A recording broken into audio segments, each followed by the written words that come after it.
हर रोज एक नई कहानी देखने के लिए चैनल को सब्सक्राइब करें और बेल आइकन दबाना ना भूलें। गीता को हमेशा से ही लड्डू और पेड़े खाना बहुत पसंद थी। उसके घर में जब भी लड्डू या पेड़े आया करते तो उनमें से एक भी किसी को खाने को नहीं देती। ऐसे ही एक शाम कांता बहुत सारे लड्डू पेड़े लेकर आती है और लाकर उन्हें छुपा देती है और बोलती है, कहीं गीता ने तो नहीं देख लिया ना। उसको कुछ पता नहीं है कब कहाँ से आ जाए, और अगर उसको पता चल गया कि घर में लड्डू और पेड़े आए हैं तो वो एक भी नहीं छोड़ेगी। और वैसे भी कल इन लड्डू पेड़ों का भोग लगना है अभी। कांता ये सब खुद से बोल ही रही थी कि तभी वहाँ पर गीता आ जाती है और कांता से कहती है, अरे माँ, आप यहाँ खड़ी होकर अपने आप से क्या बड़बड़ा रही हैं? अरे तू यहाँ क्या कर रही है? क्या कर रही हूँ? अरे ये तो मुझे पूछना चाहिए कि आप यहाँ क्या कर रही हैं? और आप इतना हैरान क्यों हो रही हैं मुझे देखकर? कुछ नहीं, मैं तो यहाँ से जा रही थी। आपकी ऐसी शक्ल देखकर तो लग नहीं रहा कि आप यहाँ से जा रही थी। ऐसा लग रहा है कि आप कुछ छुपा रही हैं। जल्दी बताओ, क्या छुपाया है? अरे मैं तुझसे क्यों कुछ छुपाऊंगी? मैं क्या तुझे कोई चोर लग रही हूँ? इतना कहकर कांता वहाँ से चली जाती है और उसके जाते ही गीता वहाँ पर छानबीन से करने लगती है। और फिर गीता को वहाँ पर लड्डू और पेड़े नजर आते हैं, जिन्हें देखकर वो कहती है, अच्छा तो ये बात है। माँ ने यहाँ पर लड्डू पेड़े छुपाए थे और उन्हें पता था कि अगर मैं यहाँ लड्डू पेड़े देख लूंगी तो सारे के सारे चट कर जाऊंगी, इसलिए उन्होंने यहाँ पर ये सारे लड्डू पेड़े छुपा दिए। लेकिन अब मुझे कौन रोकेगा इन्हें खाने से? इतना कहकर गीता सारे लड्डू पहले ही खा जाती है और इस बात का कांता को बिल्कुल भी पता नहीं चलता। यूं ही दिन बीतते जाते हैं और अगली सुबह कांता रसोई में लड्डू पेड़े लेने आती है भगवान को भोग लगाने के लिए। लेकिन जब वो रसोई में लड्डू पेड़े ढूंढती है तो उसे वहाँ कुछ नहीं मिलता। और ये देखकर कांता आग बबूला हो जाती है और चिल्लाते हुए गीता को आवाज देती है, गीता, गीता कहाँ मर रही है? जल्दी से बाहर आ, तेरी तो आज मैं चमड़ी उधेड़ दूंगी।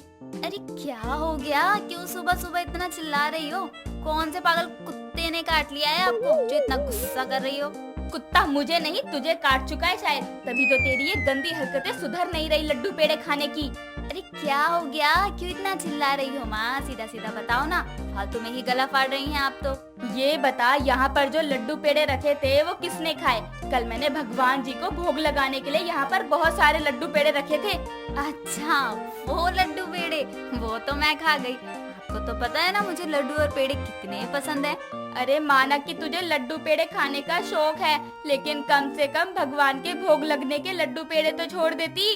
अरे माँ, भगवान कौन सा खाने के लिए आते हैं लड्डू और पेड़े, इसलिए मैंने सोचा उनके बदले मैं ही खा लूं। हे भगवान, अब मैं क्या करूं इस लड़की का? इसने तो मेरी जिंदगी खराब कर रखी है। कांता उसे सुनाती रहती है, लेकिन गीता उसकी बातों को अनसुनी करके वहाँ से चली जाती है। यूं ही कुछ दिन और बीत जाते हैं, लेकिन गीता की लड्डू पेड़े खाने की आदत नहीं जाती। वो हर दिन लड्डू या पेड़े खाया करती। एक सुबह वो हलवाई की दुकान पर लड्डू खा रही थी, तभी वहाँ भागता हुआ एक लड़का जा रहा था, जो कि गीता से टकरा जाता है और गीता के हाथ से लड्डू गिर जाते हैं और गीता गुस्से में कहती है, अरे अंधे हो गए हो क्या? या दिखाई नहीं दे रहा? एक खूबसूरत लड़की लड्डू खा रही है, आंखें क्या घुटने में चली गई है तुम्हारी?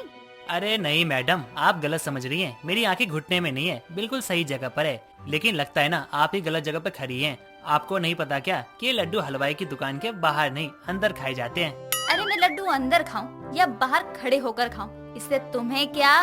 हाँ तो मैं भी कहीं से भाग कर रहा हूँ या भी आराम से चलो, तुम्हें उससे क्या? वाह वाह वाह, उल्टा चोर कोतवाल को डांटे। तुम्हें मुझसे माफी मांगनी चाहिए और तुम मुझसे जुबान लड़ा रहे हो।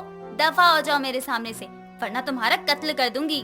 गीता की बात सुने बिना ही अमन वहाँ से भाग जाता है और गीता गुस्से में 2-3 लड्डू और खा लेती है और कहती है, अगर ये मेरे सामने आ गया ना तो मैं इसका खून पी जाऊंगी। इसने मेरा दिमाग खराब कर दिया है, बदतमीज कहीं का। यूं ही कुछ दिन और बीत जाते हैं, लेकिन गीता अपने लड्डू पेड़े खाने की आदत को नहीं छोड़ती। जहाँ कहीं भी वो लड्डू पेड़े देखती तुरंत खाने पहुँच जाती। एक दिन पड़ोस में किसी की शादी हो रही थी और गीता वहाँ से जा रही थी, लेकिन उसे वहाँ से लड्डू पेड़े की बहुत अच्छी खुशबू आती है और वो खुशबू की ओर खिंचती हुई चली जाती है और सीधा लड्डू पेड़ों के पास पहुँच जाती है और बिना कुछ सोचे समझे खाने बैठ जाती है। तभी वहाँ पर अमन आता है और उसके हाथ से पेड़े छीन कर कहता है, अरे तुम यहाँ पे क्या कर रही हो? किसने बुलाया तुम्हें शादी में, जो तुम बिन बुलाए मेहमान बनकर पेड़ों पे हाथ साफ कर रही हो? तुम क्या कर रहे हो? ये मेरी बहन की शादी है, समझे तुम? तुम्हें यहाँ किसने बुलाया? अच्छा, तो ये तुम्हारी बहन की शादी है। लेकिन यार मुझे तो लगा था कि मेरे भाई की शादी का रिसेप्शन है ये। तुम्हारी बहन की शादी है, पर नाम क्या है तुम्हारी बहन का? कहीं मैं उसे जानता तो नहीं? अरे वो, अच्छा ठीक है, अब तुम्हें पता ही चल गया है तो मुझे यहाँ पर किसी ने नहीं बुलाया। वो क्या है ना, मुझे लड्डू पेड़े बहुत पसंद है और इनकी खुशबू मेरी नाक में पड़ती ही है कि मैं यहाँ आ गई और खुद को रोक नहीं पाई। अच्छा तो ये बात है, चलो ठीक है, तुम खा सकती हो। लेकिन अगर यहाँ पर तुम्हें किसी और ने देख लिया ना तो बहुत पिटाई होगी तुम्हारी। हाँ तो बस जा ही रही हूँ मैं यहाँ से, नहीं रुक रही। रुको, ये लड्डू और पेड़े तो लेती जाओ, तुम्हें पसंद है ना, घर जाके आराम से खा लेना। और हाँ, आगे से ऐसे बिन बुलाए किसी भी शादी में मत घुस जाना, हर कोई मेरे जितना अच्छा नहीं होता है। इतना कहकर अमन वहाँ से चला जाता है और गीता भी वो लड्डू पेड़े लेकर चली जाती है। जब गीता अपने घर से ये सब लेकर पहुँचती है तो उसकी माँ कांता उसे देखकर कहती है, अरे ये सब क्या है, कहाँ से मांग लाई ये लड्डू पेड़े? माँ, मांग कर नहीं लाई हूँ, ये मेरे एक दोस्त ने दिए हैं मुझे। आज उसके भाई की शादी का रिसेप्शन था। अच्छा, ऐसा कौन सा दोस्त था तेरा जिसे मैं नहीं जानती? हाँ माँ, एक दोस्त, बस आज ही बना है नया नया दोस्त, बहुत अच्छा है।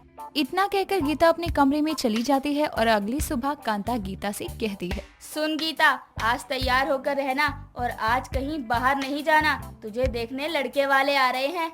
क्यों माँ, मैं कोई पुराना किला या ताजमहल हूँ जो मुझे लोग देखने आ रहे हैं? अरे मेरी माँ, मेरा मतलब है कि तेरी शादी के लिए रिश्ते वाले आ रहे हैं। क्या मतलब मेरी शादी होने वाली है? अरे वाह, अब तो मजा आएगा शादी में, हर तरह के लड्डू पेड़े मिलते जो हैं। हे भगवान, पहली बार ऐसी लड़की देख रही हूँ जो कि अपनी शादी के लिए नहीं बल्कि शादी में बनने वाले लड्डू पेड़े के लिए खुश हो रही है। अरे माँ, तो इसमें गलत क्या है? शादी मेरी और मिठाई खाए बाहर वाले, ये कैसे हो सकता है? अब शाम को लड़के वाले कांता के घर उसकी बेटी गीता को देखने आते हैं और गीता को कांता बाहर लेकर आती है। और जब वो लड़के को देखती है तो वो कोई और नहीं बल्कि अमन ही था, जिसे वो अब भी मन ही मन पसंद करती थी। अमन भी उसे देखकर हैरान हो जाता है और अंदर ही अंदर खुश भी, क्योंकि वो भी अब गीता को पसंद करने लगा था। सभी लोग गीता और अमन की मंजूरी पूछते हैं शादी के लिए और वो हाँ कर देते हैं। कुछ समय बाद गीता की अमन से शादी हो जाती है, लेकिन शादी के बाद भी गीता के लड्डू पेड़े खाने की आदत नहीं छोड़ती।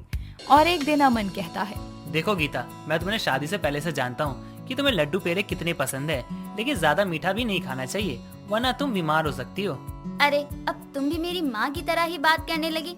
मुझे तो लगा था कि शायद शादी के बाद मैं आराम से रोज लड्डू पेड़े खाया करूँगी, पर नहीं। अरे तो मना कौन कर रहा है खाने से, कभी कभार खा लिया करो। अरे रोज रोज खाना सही नहीं होता है, वरना ज्यादा मीठा खाने से ना तुम्हें शुगर हो सकती है। जब होगा तब देखा जाएगा, अभी आप मुझे मत रोकिए खाने से। गीता अमन की बात नहीं मानती और रोज लड्डू या पेड़े खाती है और धीरे धीरे ज्यादा मीठा खाने से वो मोटी हो जाती है। और जब दिक्कत ज्यादा बढ़ जाती है तो अमन गीता को डॉक्टर के पास लेकर जाता है और वहाँ उसे पता चलता है कि गीता को शुगर की बीमारी है और अब डॉक्टर के कहने पर गीता को लड्डू पेड़े खाना छोड़ना पड़ता है। दोस्तों, अगर आपको ये कहानी पसंद आई तो इसे लाइक करें, शेयर करें और कमेंट करके बताएं कि कहानी में आपको सबसे अच्छा क्या लगा।